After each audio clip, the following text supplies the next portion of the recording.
My name is Elena Mercer, and 1 8-year old daughter who had learned to measure her worth by how quietly I could exist inside a family that only functioned when I took up as little space as possible. My younger brother, Nolan Mercer, was the golden child Mom presented with pride and Dad protected with unwavering certainty, the one whose smallest discomfort reshaped the entire household while my milestones were acknowledged with polite nods before being quickly set aside. Mom built Nolan's world like something fragile that had to be preserved at all costs. And Dad treated his future like an investment worth defending.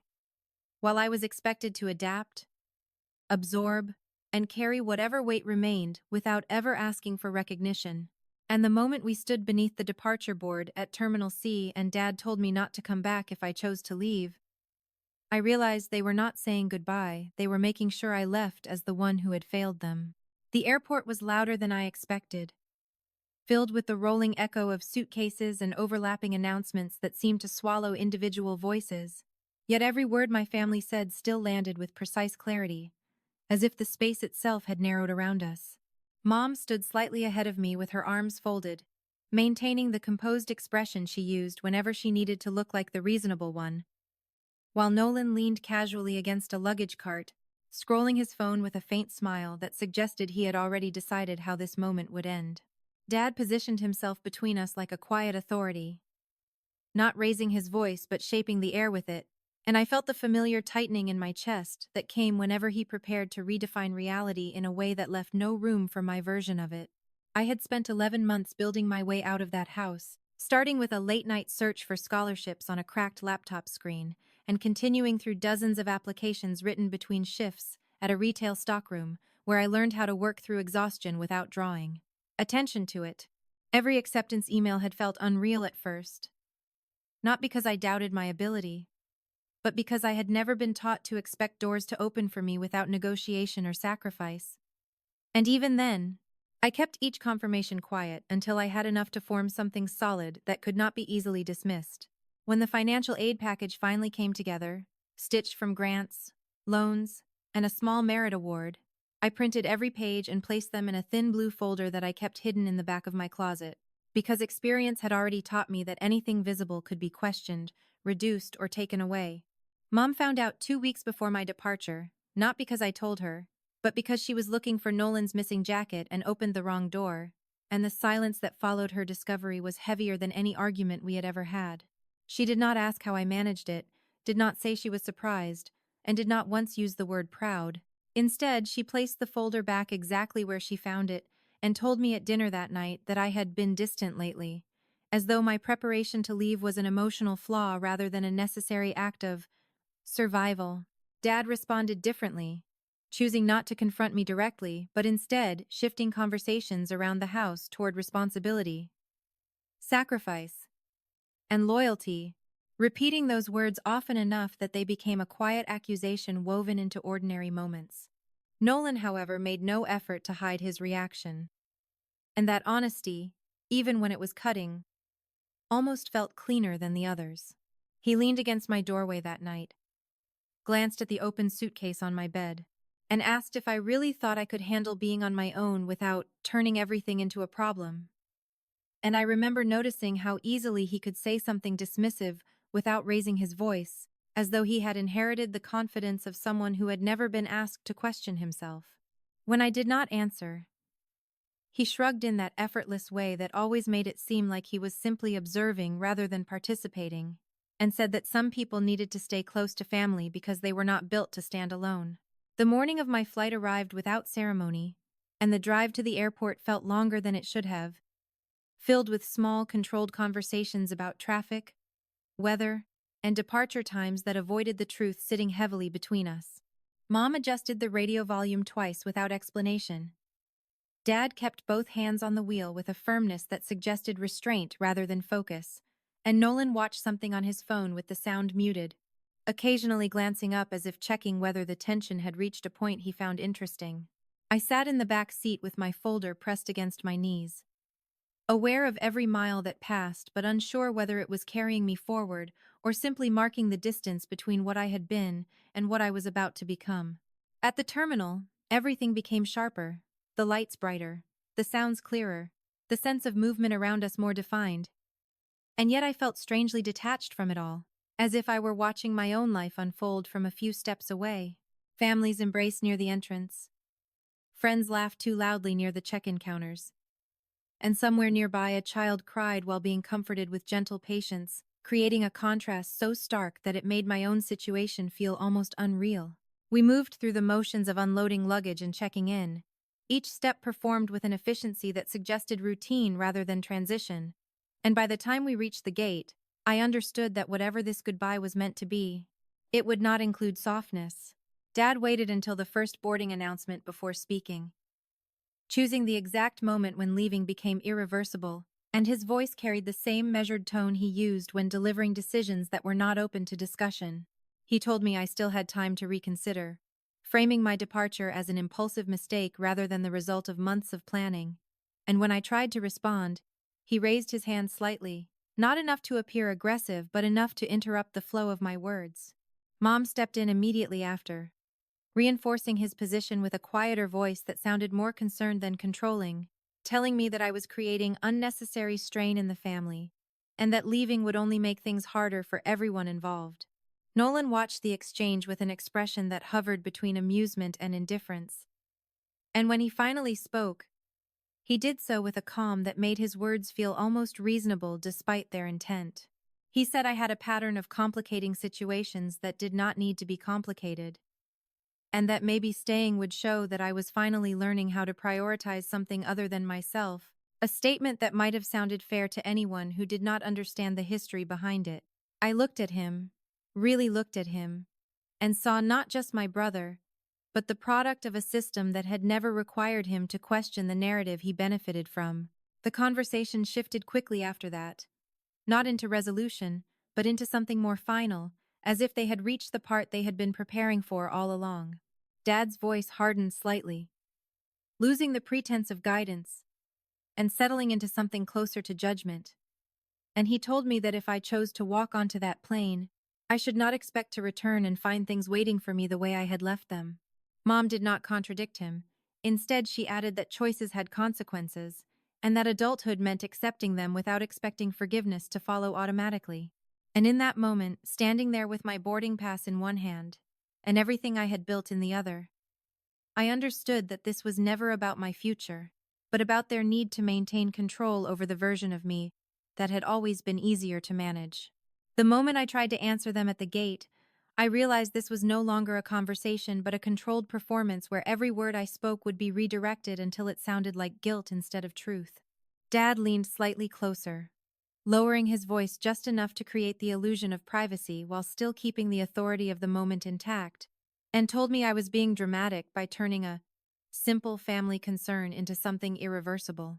Mom followed immediately, layering softness over pressure with practiced precision, explaining that they were not stopping me but simply reminding me of what I was choosing to risk, as if my future were a reckless gamble instead of something I had built carefully without their help.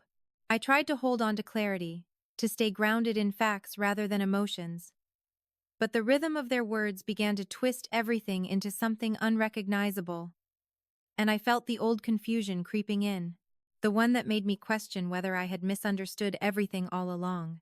Dad spoke about responsibility in a tone that suggested I had abandoned something essential. Mom spoke about family unity as though I had fractured it, and Nolan stood beside them as quiet confirmation that their version of events carried more weight than mine ever could. Even the way people around us glanced briefly in our direction seemed to reinforce their narrative, because from the outside, I probably looked like the difficult daughter resisting reasonable parents. "You don't understand how this affects everyone," Mom said, her voice tightening just enough to signal disappointment without appearing harsh. And I recognized the pattern instantly because it had shaped so many of my decisions before this one. Dad added that leaving now, after everything they had done for me, showed a lack of appreciation that would follow me into every future relationship, turning my independence into a character flaw instead of a necessary step forward. Nolan shifted his weight slightly and said, almost casually, that I always made things harder than they needed to be. And the simplicity of that statement landed heavier than everything else, because it reduced my entire experience to inconvenience. I could feel something in me starting to fracture, not loudly, not visibly, but in a quiet internal way that made it harder to separate truth from the version they were building around me, and for a brief moment, I almost believed them. I almost believed that leaving was selfish, that staying would fix something, that maybe I had exaggerated the imbalance in my own mind because I needed a reason to justify wanting more. That was the most dangerous part of it, not the control itself, but how easily it could reshape reality if I stayed inside it long enough. Then Dad reached for my folder. It was a small movement, almost instinctive, but it carried a weight that cut through everything else, because that folder was the one thing in my life they had not been part of. The one thing I had built without their permission, their input, or their approval. His fingers brushed against the edge of it, and he said he wanted to take a look at what I had arranged, framing it as concern. But I knew that tone. I knew what it meant when he positioned himself as the evaluator of something I had already completed. Mom nodded as if it were a reasonable request, and Nolan glanced over with mild curiosity, like this was just another adjustment waiting to happen. For a second I didn't move, because I understood exactly what would happen if I handed it over. Even if nothing in that folder was technically wrong, even if every number was correct and every document was legitimate, they would still find a way to reinterpret it, to highlight risk, to question my judgment, to turn my preparation into evidence that I was not ready. They would not need to forbid me from leaving. They would simply make leaving feel like a mistake I was too uncertain to make. So I pulled the folder back, slowly but deliberately, and held it closer to my chest, not defensively, but with a kind of quiet finality that I had never allowed myself before. Dad's expression shifted almost immediately, not into anger, but into something colder, something more controlled, because for the first time, I had interrupted the pattern instead of following it. Mom's eyes narrowed slightly, not in confusion, but in recognition, as if she understood that something had changed, and was already calculating how to respond to it. Nolan stopped smiling. "You don't trust us?" Mom asked, and the question was carefully constructed to sound hurt, rather than accusatory, even though it carried both. I met her gaze and realized that this was the moment they had been shaping. The moment where my response would either restore the balance they were used to, or break it in a way that could not be undone, and for the first time, I felt something stronger than fear rise in me. It wasn't anger, and it wasn't defiance in the way they would have labeled it. It was clarity, steady and grounded, cutting through the confusion they had spent years building. "It's not about trust," I said, my voice quieter than I expected but far more stable than I felt, and I could see the shift in their expressions as they waited for the rest, expecting hesitation, apology, or retreat. But this time, there wasn't any. And when I looked at the departure screen flashing "Final Boarding" beside my flight number, something settled inside me with a certainty I had never felt before, the kind that does not come from confidence but from exhaustion with pretending things are different than they are. The noise of the airport faded into something distant and unimportant. And for the first time, I could see my life as two clear paths, instead of a blurred compromise between staying and leaving. One path kept me here, inside a system where love was conditional and constantly negotiated, where my identity would always be shaped around someone else's needs. And the other path was uncertain, expensive, and frightening, but entirely mine. Dad must have sensed the shift before I spoke, because he stepped closer, lowering his voice into that controlled, almost reasonable tone that always came right before he tried to close a situation. He told me that decisions made in emotional moments rarely ended well, that I was too young to understand the consequences of cutting myself off from family, and that once I walked away, I would not be able to undo the damage I had caused. Mom added that pride could look like strength when you were young, but often turned into regret when reality set in. And Nolan stood slightly behind them, arms crossed now, watching with the quiet confidence of someone who believed the outcome was already decided. I listened to all of it without interrupting, not because I agreed, but because I finally understood that nothing I said would change the version of me they needed to believe in. To them, I was either the difficult daughter who refused guidance or the obedient one who stayed. And there was no space in that equation for someone who could leave without being wrong. The realization didn't hurt the way it should have. It clarified something. like a blurred image snapping into focus after too long. "I'm not cutting myself off," I said, choosing each word carefully so it wouldn't be twisted before I finished speaking. "I'm stepping into something you were never willing to help me build." The silence that followed was immediate and heavy. Not because they didn't understand, but because they did. And it was not the response they had prepared for. Dad's expression hardened in a way that felt less like anger and more like a closing door, while Mom's composure slipped just enough to reveal something sharper underneath, something that had been hidden behind concern until now. Nolan looked at me differently too, not amused anymore, not dismissive, but unsettled in a way I had never seen before. "You think you did this alone?" Dad asked. And there was a quiet disbelief in his voice that almost sounded genuine, as if he truly could not imagine a version of reality where he had not been the foundation of everything I achieved. He began listing things, small things, ordinary things, the house I lived in, the food I ate, the school I attended, framing them as evidence that nothing I had built belonged entirely to me. Mom nodded along, reinforcing each point with subtle agreement, turning my independence into something that looked incomplete without their contribution.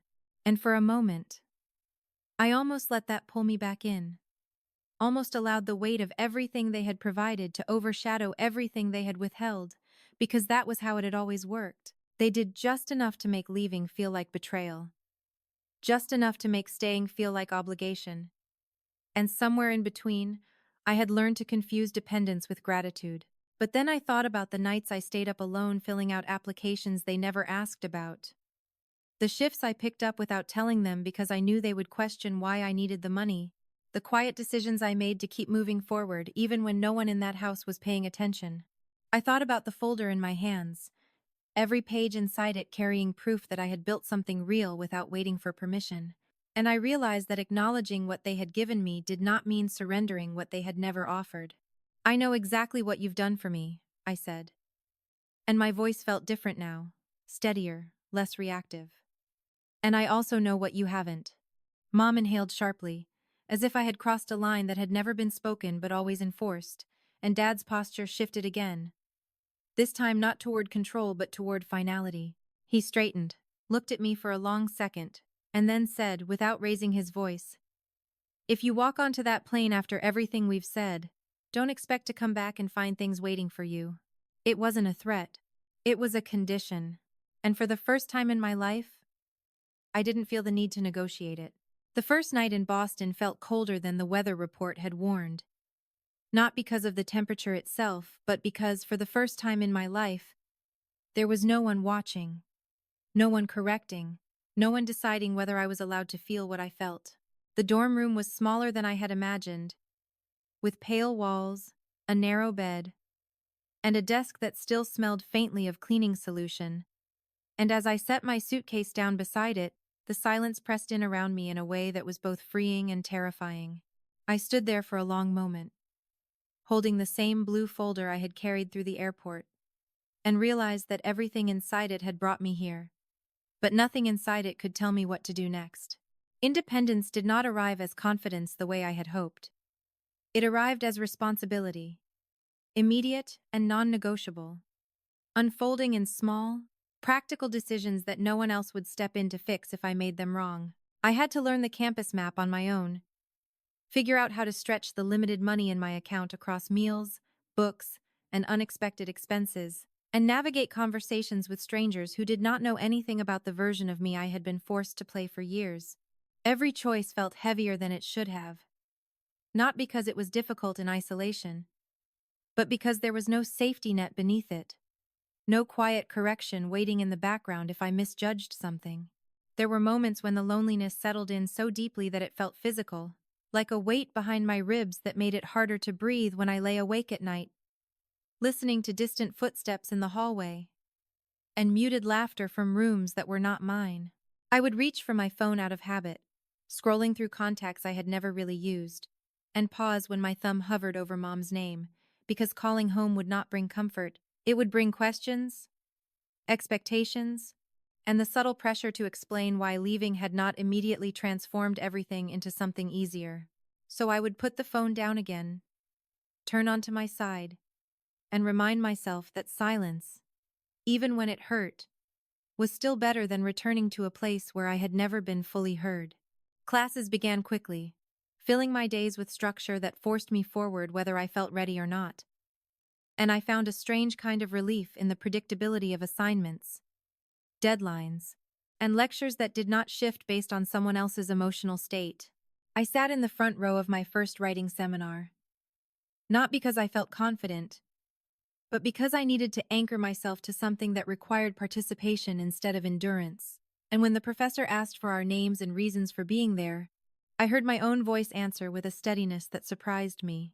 I said I was there because I wanted to understand how people tell the truth when it's inconvenient. And for the first time, no one corrected me.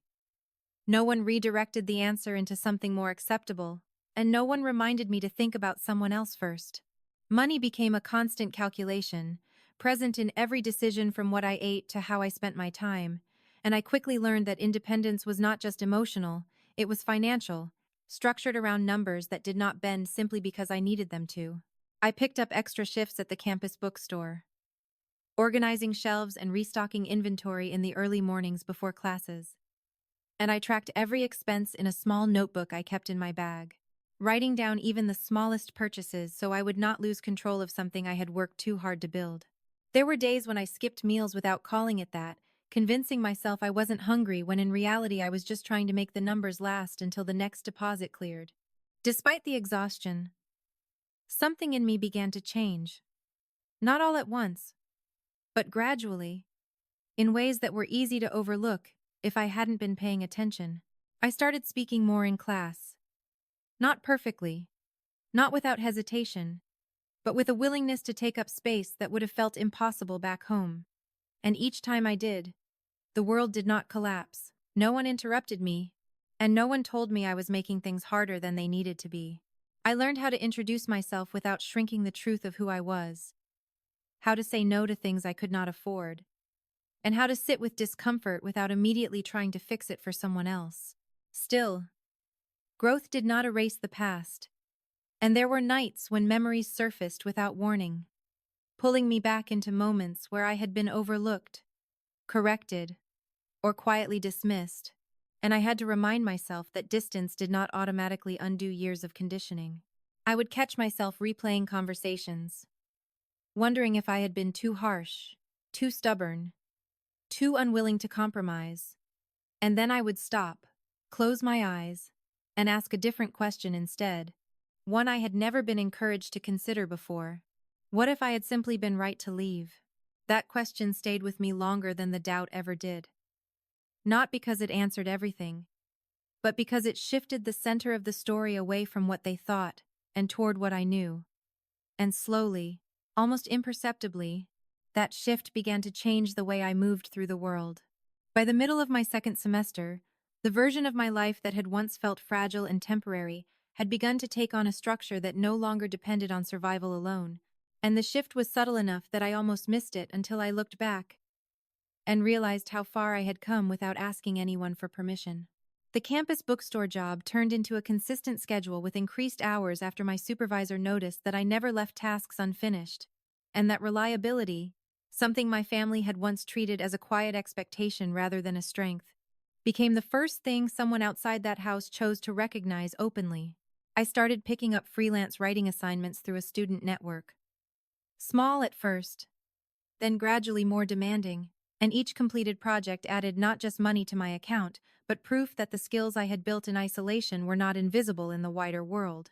The contrast between my life now and the one I had left behind became sharper with each passing week, not because everything was easy, but because every challenge I faced belonged to me, shaped by my decisions instead of someone else's preferences.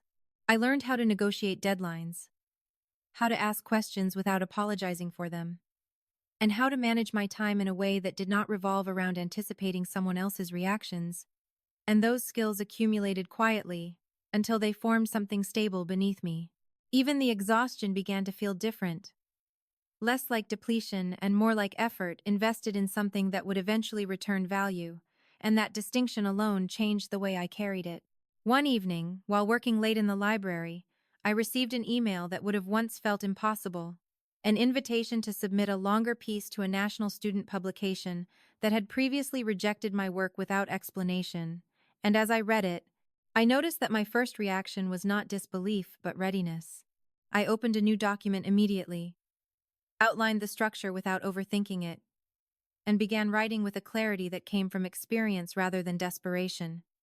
And by the time I submitted it, I understood that the difference was not in the opportunity itself, but in the way I had learned to meet it. Weeks later, when the acceptance came through, along with a payment that covered nearly 2 months of my living expenses, I did not feel the need to tell anyone who had once doubted me, because the validation no longer required their acknowledgement to feel real. The blue folder that I had carried through the airport remained with me, no longer hidden in the back of a closet but placed openly on my desk. Its edges worn from use, but its contents steadily expanding as new documents replaced old fears. Inside it now were contracts, pay statements, updated academic reports, and a growing record of choices that had begun to define me on my own terms. And sometimes I would flip through it not to reassure myself, but to remind myself that everything inside it existed because I had refused to stay where I was expected to remain. It had become more than a collection of papers. It was a quiet record of movement, proof that leaving had not broken me in the way they had predicted. There were still difficult days, moments when deadlines overlapped, or finances tightened in ways that forced me to adjust quickly. But those moments no longer carried the same weight they once did, because I had learned how to respond instead of retreat. I built routines that supported me, found people who respected boundaries without questioning them, and created a life where stability came from consistency rather than control. And that stability, even when it was imperfect, felt more real than anything I had known before. The success did not arrive all at once, and it did not look dramatic from the outside, but it accumulated steadily, piece by piece, until it formed something undeniable, something that could not be dismissed or reinterpreted by anyone who had not been part of building it.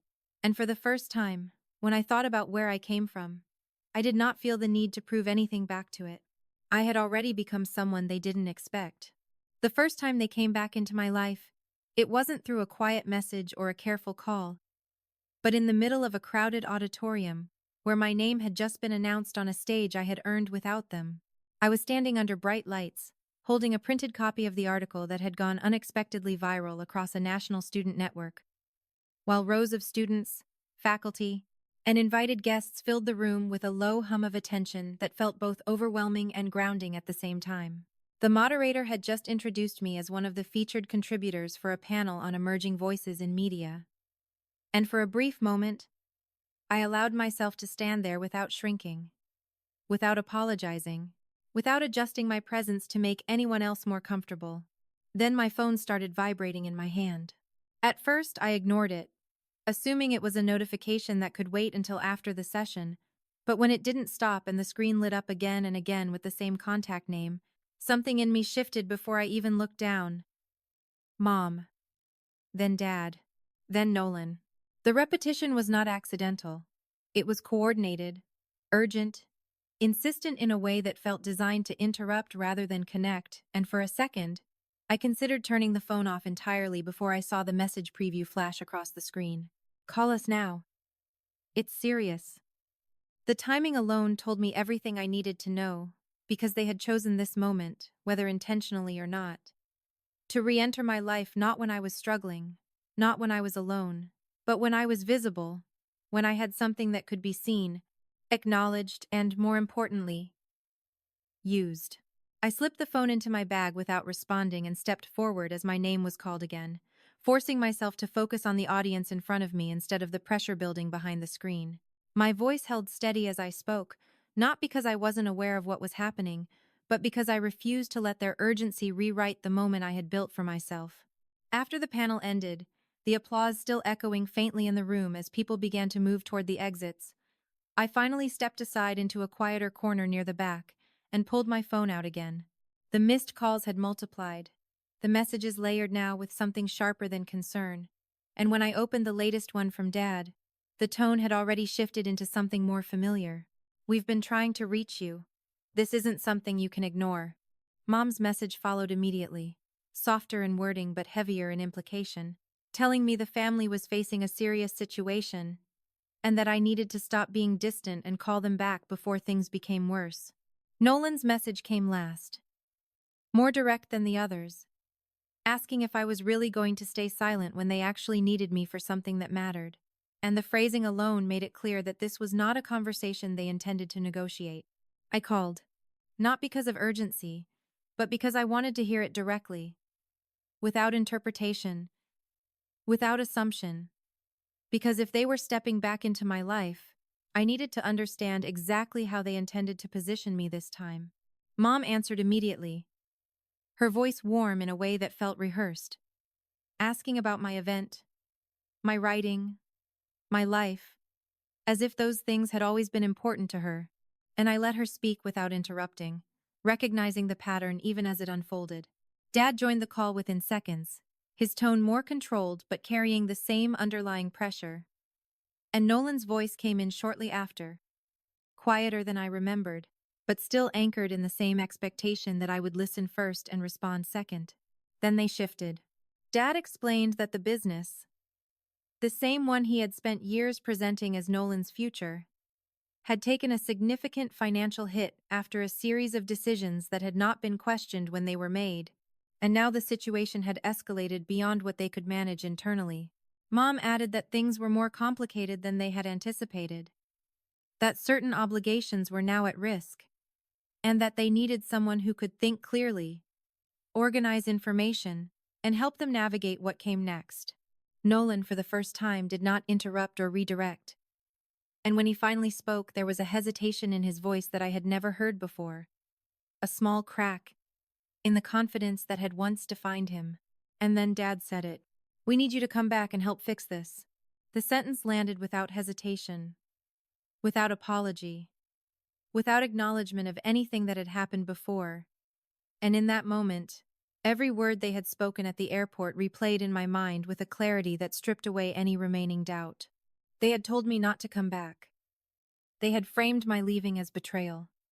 They had positioned my independence as a mistake. And now they were asking me to return as the solution. For the first time since their voices had ever held weight over me, I realized I wasn't afraid of disappointing them anymore, and the absence of that fear felt less like courage, and more like something quietly irreversible settling into place. I stood there with the phone against my ear, listening as Mom's tone shifted from concern to pressure, and Dad's voice tightened into something closer to command, but none of it reached me in the same way it used to, because the part of me that once needed their approval had already let go. Nolan said my name once, sharper than before, as if trying to pull me back into a version of myself that still responded on instinct. But even that familiar pull felt distant now, like something I could observe without stepping into. "You said not to come back," I said, my voice even, unhurried, and entirely my own. So I didn't. There was a pause on the line that felt different from the others, not filled with tension or expectation, but with the sudden absence of control they hadn't realized they were relying on. Mom started to respond, her words forming quickly, searching for a way to reshape what I had said into something negotiable, while Dad spoke over her with a sharper edge, telling me I was twisting things, that I knew exactly what he had meant, that this was not the time to hold on to past statements. Nolan tried once more, his voice lower now, asking if I was really going to let everything fall apart when I could help. But the urgency in his tone only made the pattern clearer. "I'm not part of this," I said. Not louder, not colder, just final. The kind of clarity that does not invite argument because it does not depend on agreement. They continued speaking for a few seconds after that, overlapping, pressing, trying to regain footing in a conversation that had already shifted beyond their reach. But I no longer felt responsible for managing what they felt or how they reacted. The expectation that I would step in, fix what was broken, and absorb the consequences without question had been built over years, but it no longer had anything to attach itself to. "I hope you figure it out," I added, not as comfort, not as distance, but as the only thing that was still true without pulling me back into something I had already left behind. And before they could turn it into something else, I ended the call. For the first time since I had left that airport, I understood that silence did not mean something was missing. It meant something had finally ended, and the difference between those two truths settled into me with a clarity I had never been allowed to feel before. I stood outside under the fading light, the air cool against my skin, and realized that I wasn't waiting for a callback, an apology, or a different version of them to appear, because the part of me that once needed that had already stepped forward without them. The absence of their voices did not echo anymore. It no longer shaped the space around my thoughts. And in that stillness, I could finally hear something else. Something quieter but far more stable. My own life. Uninterrupted. I walked back across campus with a steadiness that had nothing to do with certainty and everything to do with ownership, noticing how each step felt grounded in a way that did not require approval or permission from anyone I had left behind. The buildings around me, the lights turning on in distant windows, the quiet rhythm of people moving through their own routines, all of it existed without reference to where I came from, and for the first time, I allowed myself to exist the same way. The blue folder rested in my bag, no longer something I carried to prove I deserved to be here, but something that had already done its job, a record of decisions that no longer needed to be defended. That night, I placed it on my desk and opened it one last time, not to check anything, not to reassure myself, but to acknowledge what it represented before I let it become part of something larger than the past it had protected me from. Each page inside it held a version of me that had chosen to keep going when it would have been easier to stay, to shrink, to wait for permission that was never going to come. And as I closed it, I understood that I was no longer that version of myself. I wasn't surviving their absence anymore. I had outgrown their definition. My phone stayed silent on the edge of the desk. The screen dark. No new messages. No missed calls. No lingering attempts to pull me back into a role I had already stepped out of. And instead of feeling the need to check it, I turned it face down without hesitation. There was nothing there I needed anymore. Nothing unfinished. Nothing unresolved that required my attention in order to feel complete. The distance between us was no longer something I had to maintain carefully. It existed on its own, built not from anger or rejection, but from clarity. They told me not to come back, and I didn't. Not because I couldn't. Because I chose not to. I wasn't the daughter they pushed away. I was the one who walked forward, built something real, and never needed to turn around to prove it.